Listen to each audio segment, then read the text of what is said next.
This podcast is created for farmers and powered by Pioneer Agronomy to bring you agronomic insights and proven solutions to fuel forward-thinking farming. Hello, and welcome to another edition of the Indiana Pioneer Agronomy Podcast. I'm Carl Jorn, field agronomist for the state line of Eastern Illinois and Northwest Indiana. I am joined, as always, by my colleague and co-host, Brian Schrader. How are you, Brian? I'm good, Carl. How are you? I'm doing just fine. Hey, we have a special treat for folks here today. We've run through nearly all of the agronomists in the spirit of getting to know one's pioneer agronomist, but we hadn't reached the host yet of the show, and that was something that we got some feedback from some listeners that hey, if we want to get to know anybody, it's the people on the other ends of these microphones. So in the spirit of paying that off, we're here to learn a little bit about Brian Schrader. So Brian, welcome as a guest on your podcast for the first time. Thank you, Carl. Well, Brian, we'll begin this journey as we've begun many of the getting to know your agronomist sessions of this series.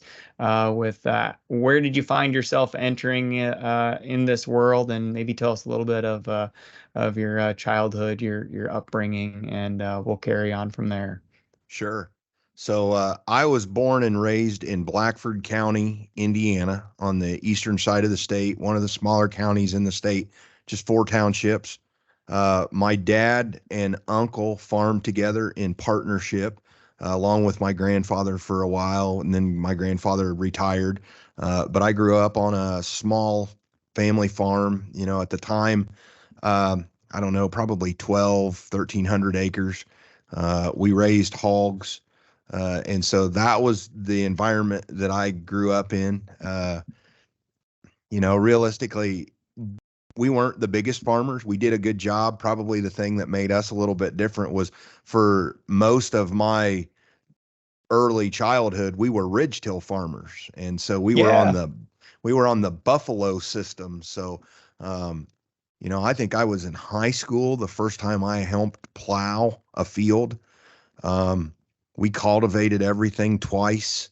And then in the fall, sometimes you had to make ridges up, and so that's how I learned about agriculture, was through the ridge-till system. And so we had some local guys that were on the ridge-till system, but they were Henniker guys. They used Henniker equipment. There was always this, debate about, well, should you be on the Buffalo system or should you be on the Henniker system? Typical guys, and same thing with John Deere equipment or Red equipment, those kind of things. And so that was the environment that I grew up in, and kind of learned about agriculture through the lens of ridge-till equipment. And we did things that we didn't have really the most modern equipment. My dad and uncle's philosophy was always, if we could work on it, then we're going to own it. We didn't have a lot of electronics and all that kind of stuff. And so it was a great environment. I was involved in 4-H. We didn't have a local FFA chapter at the high school that I attended. And so I was a 4-H guy. I, dabbled in a couple sports as a young guy. I was the mascot of the local high school for a couple years, rather than playing football or basketball or any of those kind of things. The problem is that God gifted me with a football body, but hey, I'm an Indiana guy, so I wanted to play basketball, and I just didn't have the skills to play basketball. But I was the mascot at the high school for a couple years and enjoyed that, and even went on and actually tried out for Purdue Pete at one point when I was at Purdue because of that experience. So, Brian, at Blackford High School, so is the Blackford Community Consolidated? What we were the Fighting Blackfords? What was the mascot that you're representing? We were the Bruins. So I dressed up as a bear for 2 years, and that was really fun. The first, when I was there, the mascot head had been handmade by like an art teacher or somebody at some point, and it actually had real bear teeth, which were awesome. I mean, it was really fun. So. I enjoyed that, and that had a big impact, I think, on my personality in a lot of ways. Sure. Just because you had to be an extrovert, you can't be a mascot and be an introvert. And so I credit that honestly for a lot of changes, for me in high school and headed into college, and just talking with people, and it probably contributed to why I'm an agronomist with Pioneer, Yeah, just for sure. that ability to interact with people and everything.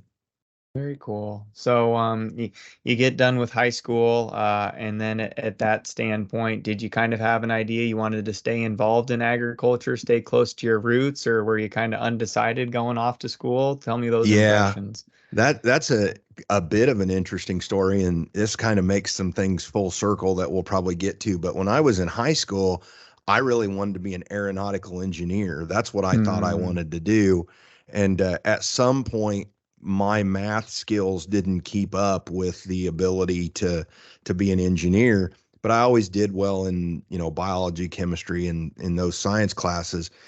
And then somewhere, probably around my junior year, maybe my sophomore year, for whatever reason, my dad and uncle started to kind of clue me in on how the decisions on the farm were made and Okay. why they chose to do business where they did. And I learned about, planning rates and all that stuff.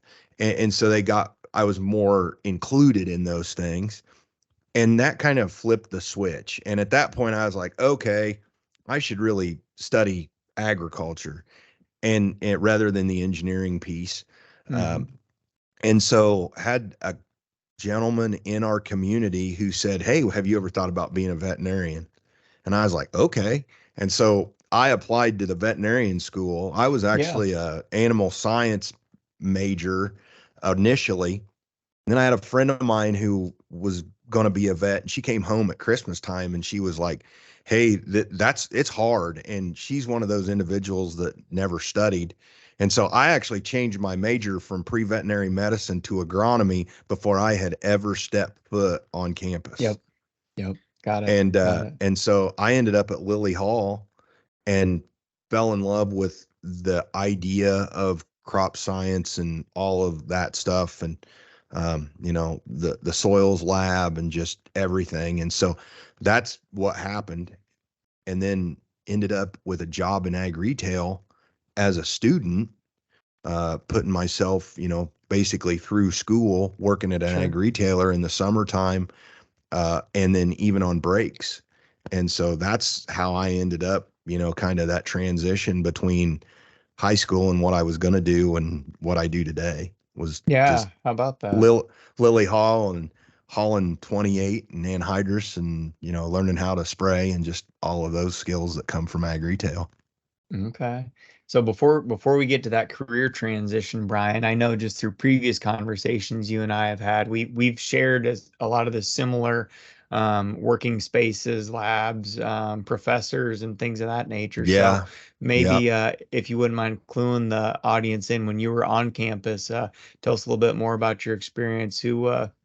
Who'd you enjoy in terms of a professor? Was there a Yeah. couple classes that really piqued your interest and have informed you in terms of what you Yeah. pursue today? Sure. Well, we when we had Dr. McAfee on, and I think I mentioned this, he was the department head at the time when I was Hmm. there.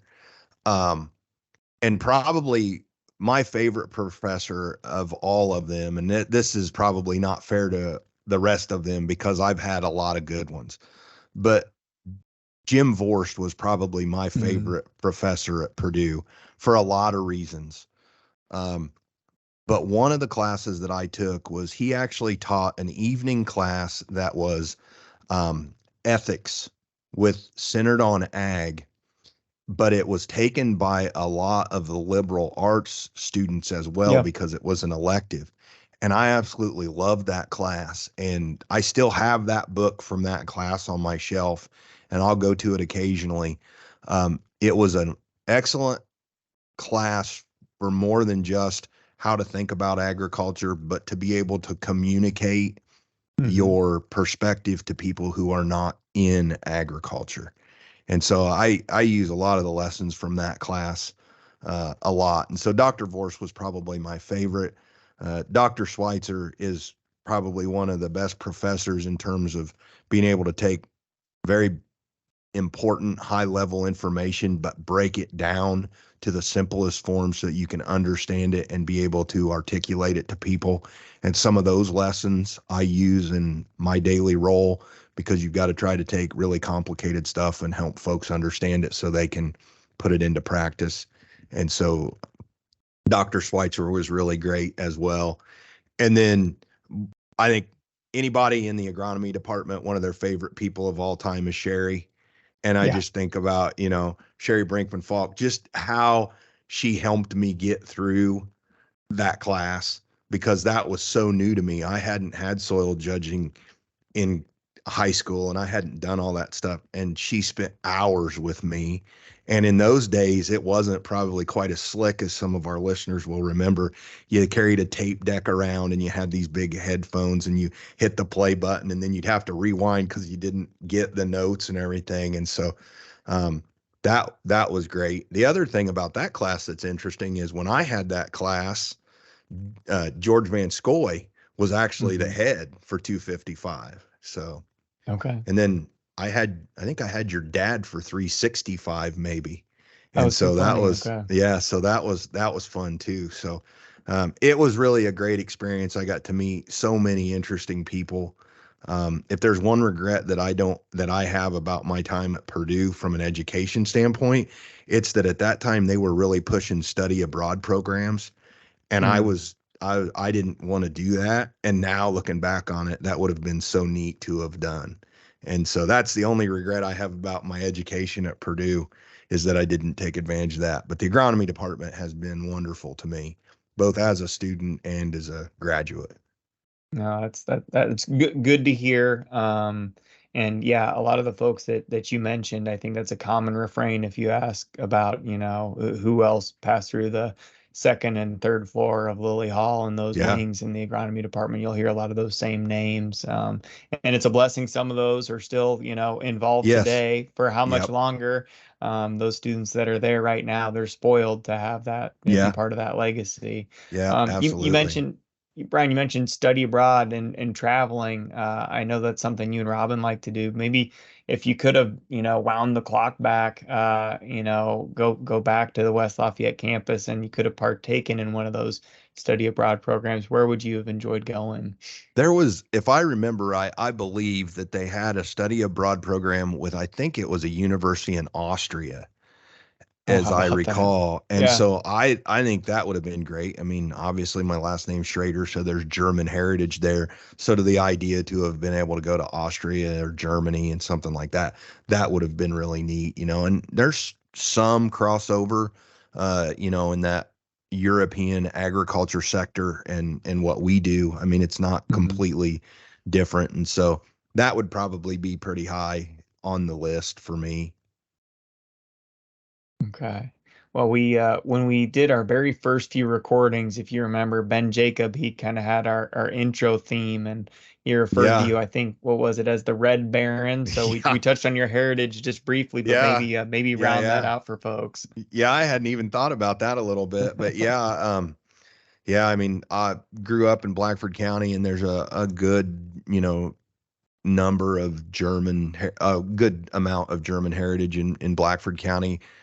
We know that the family came to the United States, probably in the 1880s or something like that, we think. And then somewhere in the Carolinas is where we got hit. I think you and I talked after the podcast recording a few weeks ago that, I get a little bit of a knock occasionally because there's some kind of twang in my voice occasionally that people hear. I've always accounted that to that Carolina time for the Schraders, so that's just part of it. But and then the other side of the family is, English and Irish. That's where the red hair comes from, I'm assuming. So, and then I guess the Red Baron part that, Ben spoke about was, I'm a pilot as well, and I enjoy flying. And so I hadn't actually thought about the Red Baron and the German part at all. So that's kind of interesting that came out. So.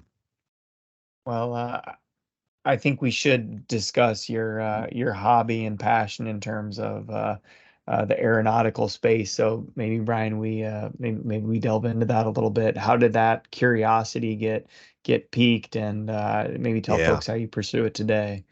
Yeah, so I grew up with, my dad loves airplanes. He never became a pilot, but we were the family that if you're out in the yard and a plane goes over, Dad and I are looking up. And so Yeah. I inherited it from him as a young child. There's a couple times that I remember that we would go to an airport and just sit and watch. And that was a lot easier, in the late 70s or the early 80s, even into the 90s, you could set pretty close to a runway at a pretty large airport. Fort Wayne International, when I was a kid, everybody referred to it as Bear Field. But you used to be able to set right off the end of one of the runways in a parking lot, and you could watch airplanes land all day long if you wanted to. And we did that. And my dad had friends when he was starting a farm that had airplanes. A lot of farmers for years had airplanes when it was a little bit more affordable, and they'd go, parts runs or any number of things. And so the community I grew up in, that was kind of the same thing. There were a handful of folks that had airplanes. And so that kind of translated just into, hey, airplanes are neat. I actually had a customer at the retail organization that I worked at that found out that I really liked airplanes. He took me for my first small airplane ride, and then bought me my first hour of instruction, what lots of people refer to as a discovery flight. He calls me and says, "Hey, Brian, go see this guy at the airport," and turned out to be my very first flight instructor. And so he bought my first hour of instruction and basically gave it to me. And I was hooked the minute I got in an airplane. I can't explain it to folks that have never experienced it, but I was just absolutely hooked, almost to an obsession level. So, but also, to be fair, I started training and then took my job with Pioneer, and then took 15 or 16 years off of training and didn't have my license. So, I've had my pilot license, I think now 7 years, 6.5 or 7 years now. Yeah, that's how that happened, was just a guy who found out I had an interest and bought me my first hour of instruction. It's a pretty cool origin story. For folks that aren't as familiar with our industry or our relationship with Brian, he's an excellent resource as we all were getting stood up and studying for the unmanned aerial vehicle curriculum and testing that we needed to do to get licensed in that department. So yeah, and the opportunity as you guys will take some longer weekend type of trips, Brian. You and your spouse. I just think it's the coolest that you're able to jump in the plane and go if the mood so strikes you. So maybe let folks peek behind the curtain when you and Robin want to jet set literally somewhere. Maybe tell us what that kind of what that itinerary looks like. Well, a handful of years ago, we talked about it, and we decided that maybe owning an airplane would be a fun thing to do. And so I had my heart set on a particular model of airplane that I just thought was really neat. And so worked on finding that. And that, for those that are into airplanes, it's a Cessna Cardinal. It's a 177 RG. It's got retractable gear. And we found what we wanted, and we were able to buy it. And so when we want to go somewhere, and that can be, on a trip or fly it on vacation, not necessarily to Florida or anything, but you want to go somewhere. We've got some friends in Pennsylvania we've flown out to see, or even if we just want to go get a hamburger, the thing that pilots talk about all the time is the $100 hamburger, because the fuel, and then you actually have to pay for the meal and everything. And so we've done that a handful of times, but a lot of times my flying's just crop scouting, essentially, take off, make a big circle around my territory, maybe see what things look like in your neighborhood, that direction, those kind of things. And so it's just really fun to be able to scratch that itch when you want to. And obviously no TSA and any of that kind of thing. Now, we're not going 5 or 6 hours at one stretch, but with a stop or two, you can get a pretty good way from home in a pretty short amount of time. Yeah. So I've my understanding is you go up and, if you land at a municipal airport, even one of larger size, that oftentimes there'll be a car there, a courtesy car, if you will, that awaits you in terms of if you wanted to go to that drive-in burger joint. So you guys just pile into your plane and that's how it goes. Yeah. Yeah, you can do that. I mean, there's a lot of airports that do, but you'd be surprised. There are a lot of airports that still have a restaurant right on the field. So you can park Okay. your airplane and you can walk to the restaurant. One of them is the Boathouse down in Indianapolis. It's actually not on the airport, but you can fly to Eagle Creek Airport, you park your airplane, and walk across the street and go to the Boathouse. I think that's what the actual name is, but you can do Yeah. that. For those folks up north at Warsaw, there's lots of folks that land at Warsaw, and you just basically walk across the grass in the street and you can eat lunch or have your breakfast or something. So, and there's lots of places like that, Carl. I mean, it's really kind of an interesting thing. It's a cool community that it's exclusive. There's not many folks that partake in that lifestyle, and to Yeah, be able to do that, yeah, there's a lot of unique experiences to file away. yeah. It is a community. I completely agree with that. It's very opening and welcoming for those that Hmm. maybe don't understand. It does look a little bit exclusive, but I will tell you that everybody I've met in the aviation community, they're very open. And if you have a question and you approach it um, from the right perspective, the response is always very positive. So it is definitely a community. It's got its own kind of tribe, if you will, but Yeah. it's also very welcoming, or it has been for me, certainly. Vocabulary, the cadence in which you interact with air traffic control. I mean, all Sure. those things. It's truly a different, yeah, it's a different life Yeah. experience. Yeah, and there's so much to it. I mean, there's the science and technology behind aviation and airplanes and everything, but there is that people and there's folks that love vintage airplanes. There's folks that love the brand new fastest stuff, and there's a group of people that fly jets and fly warbirds and all that stuff. I mean, it's just got any personality that you're looking for is there. It's really is interesting when you kind of stop back, take a step back and think about what's going on.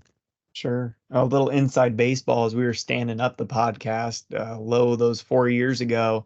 I think that was part of what you were bringing to the table, Brian, was your experience listening to, airplane podcasts and things of that nature. So, some of that has informed and influenced how we've tried to approach the outfit that we put together here.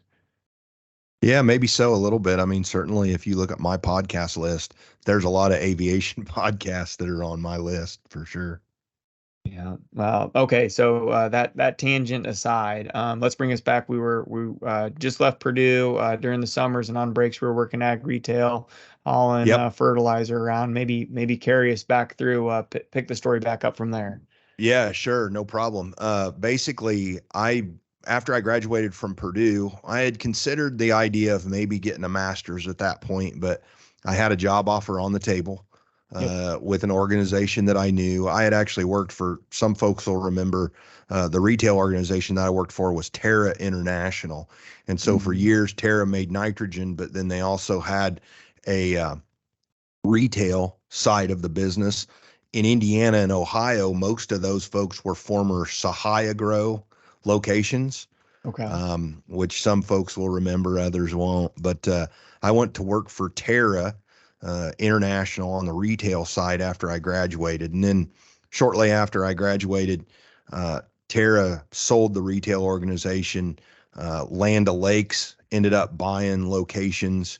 And so I made a transition between a couple different retail locations still within that system and ended up back at the location where I had worked when I put myself through Mhm. college, doing that. And then in 2001, um, Pioneer was looking to add agronomists. And this was after DuPont had bought Yep. Pioneer in whole, and they decided they were going to add a bunch of agronomists. And so um, I'm not your typical Pioneer agronomist applicant. I don't have an agronomy master's degree, which makes me a little bit odd. I have a master's degree now, but at the time I didn't, but it's not in agronomy. And so I applied because at the time, Pioneer, DSMs, and agronomists were selling crop protection, DuPont crop protection in a Got very it. traditional role and managing the seed business with reps. And so I applied and ended up getting hired because I had that. I'm assuming, I guess I should say, that retail experience made me valuable with being able to Mm-hmm. call on retailers and doing that. And so I actually got hired in December of, I think it was 2001, as the agronomist in North, call it Central Ohio.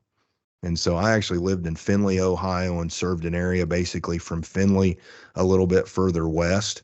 Um, Mm-hmm.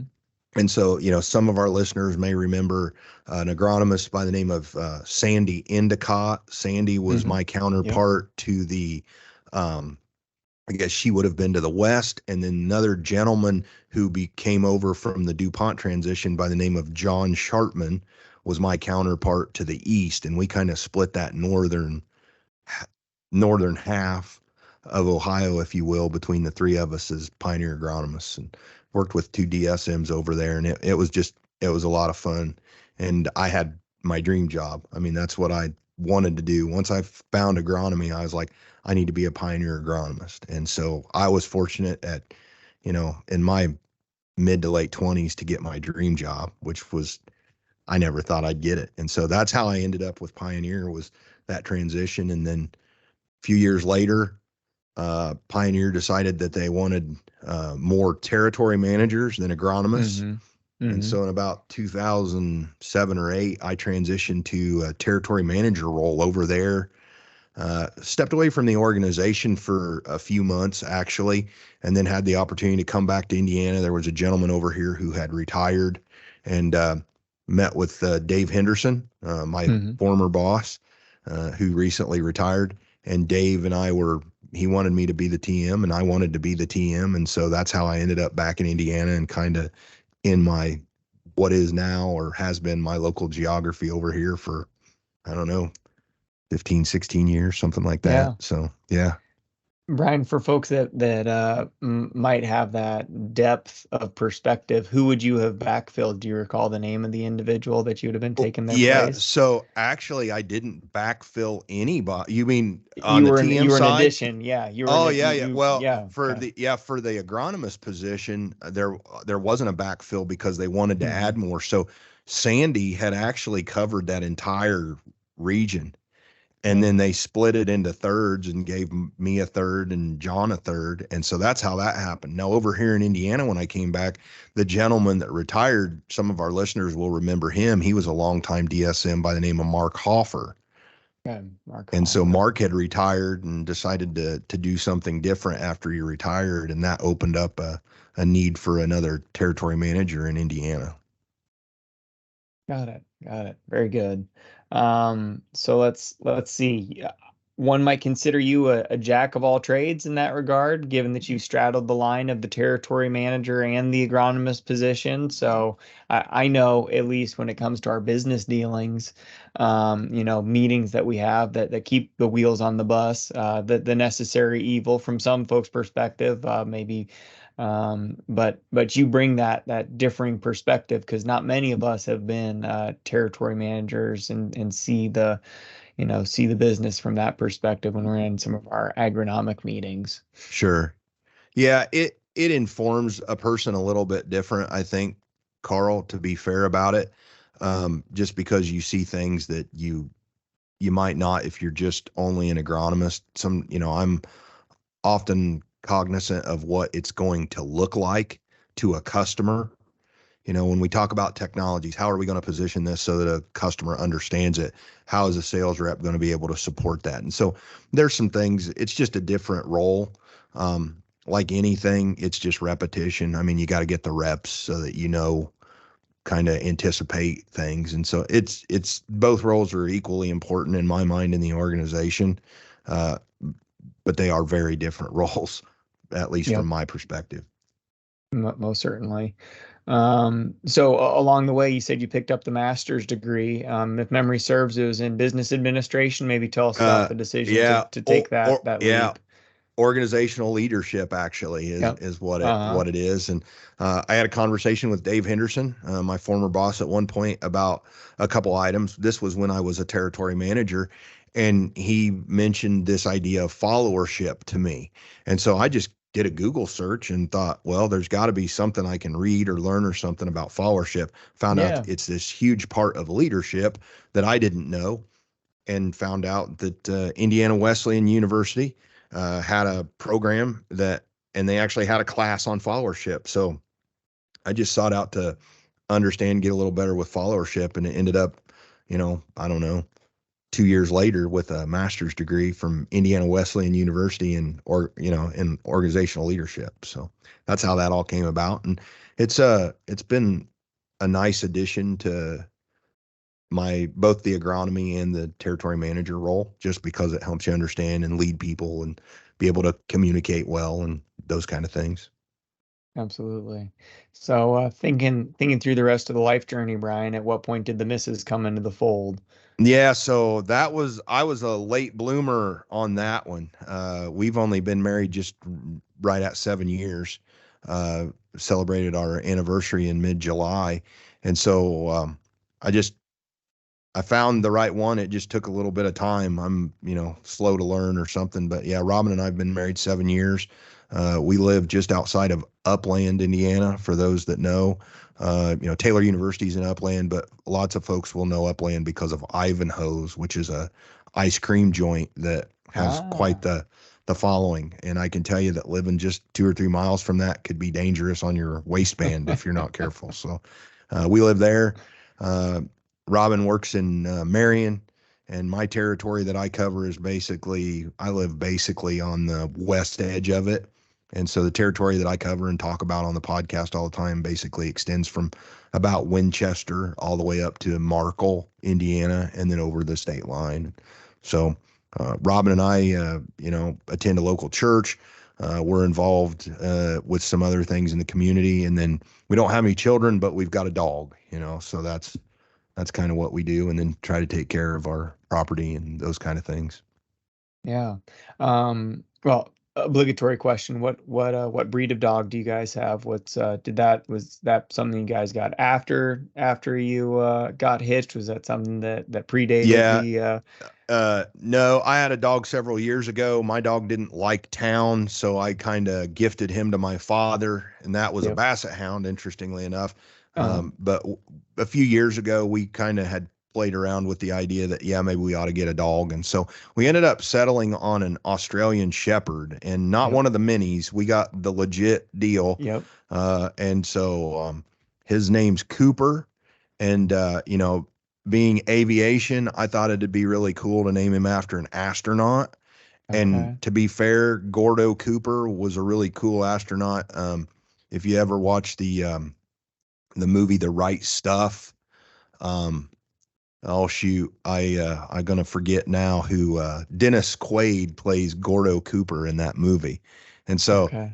Neil Armstrong, Buzz didn't really fit, too many people confuse that with Buzz Lightyear and that kind of thing. And so as I went through the original astronauts, I was like, oh, Cooper works, and so Yeah. that's how he got his name, just, kind of that whole aviation thing. So Yeah. So, all right, we see that bug bite carry forward. yeah, One last question, Your Honor, on the background. I know off the air we've talked a number of times about you and Robin kind of share some similar pursuits in terms of your careers and how they interface and how things are a little different. So maybe would you indulge folks with the conversations that happen around the dining room table? Yeah. So Robin's in a science-based career as well. She works for the local municipality, so she's responsible for drinking water and wastewater in Marion, part of that team. It's not solely responsible, but the best story is when we were actually dating, she was studying for a credentials test. They're required to be licensed, even more so than like you and I are for CCA. Yep. I mean, these credentials she has to sign and with her credentials and things. And she asked me to help her study a little bit, and I was just quizzing her. There was this book that she had and was studying from, and there was this section on nitrosomonas and nitrobacter, which we talk about all the time because of, trying to convert nitrogen to usable form. Now, that's what we want it to do, is to convert it to usable form. She wants it to be unusable so she can, get rid of it in the process and do what they need to do to treat treat things. And so we have a lot of those kind of conversations about, bugs and, bacteria and just all the things that make her job easier because she's trying to get that to happen. And then, in a lot of cases for us, all of those quote unquote bugs are pathogens that are causing us problems. And so, they're not necessarily always overlap like there was with Nitrosomonas or Nitrobacter, but there's a lot of very similar science for her. When we get to biosolids for her and fertilizer, we talk about, crop fertility and, every municipal plant has, some kind of lime source that they've got to get rid of or do something with. And so we've on a number of occasions talked about neutralizing value and pHs and things like that. And so not your typical conversation necessarily, but for us, it works. Yeah, not one that many could keep up with, but you found a partner in that regard. So for sure. That makes it fun. Yeah. So Brian, we've asked, I think one question remains in terms of, you have the opportunity to advise on a lot of management decisions, but maybe there's a passion subject in the world of agronomy or something that's piqued your curiosity that growers don't ask you enough about that you think that would maybe be of interest to them, or that we should maybe pay more attention to. Anything in that regard? Yeah, your comment about jack of all trades, master of none probably suits my agronomic style well. I do find and enjoy the head scratcher. We've talked about oddities before on the podcast and those kind of things. I tend to probably get more phone calls and more, hey, can you help me figure this out when it comes to misapplication or some kind of cultural practice that went awry. Just because growing up in ag retail like I did, you saw, oversprays or doubles or misapplication or Certainly. Something that happened that influenced those. And so that I would say is probably both in terms of what I kind of really enjoy. And sometimes you can't figure them all out, but that's a big part of it. And honestly, that's when a lot of my colleagues will call me too. A lot of you guys apparently feel like I can kind of help through those. And so those are some of the phone calls that I enjoy from you and the fellow agronomists on that. And we've got some other colleagues that are probably a lot better at it than I am that came from ag retail as well. But for whatever reason, that's kind of always been the side of the coin that I've got. Absolutely. No, I think that's a good place to put a pin in it. Very much a valued member of the Indiana agronomy team. And Brian, it's been a lot of fun, being involved in this endeavor with you. So want to thank you for coming on as our guest today on the Indiana Pioneer Agronomy Podcast. If folks didn't get an answer to a question they've had about you this whole time, how might they reach out? Yeah, on social media, it's B_K_Schrader on Instagram. And then I'm always, an email away at brian.schrader@pioneer.com. Very good. Well, with that, Mr. Schrader, we will conclude this edition of the Indiana Pioneer Agronomy Podcast. I'd like to thank Brian for joining us today. I promise you'll probably be able to hear him on the next edition of this podcast, this series notwithstanding. So with that, we wish you a good day, and we'll talk to you down the road. Thank you for listening to this episode from the Pioneer Agronomy Team. Be sure to visit pioneer.com/podcasts to access additional episodes and learn more about our extensive on-farm data and innovative digital tools that are fueling forward-thinking farming.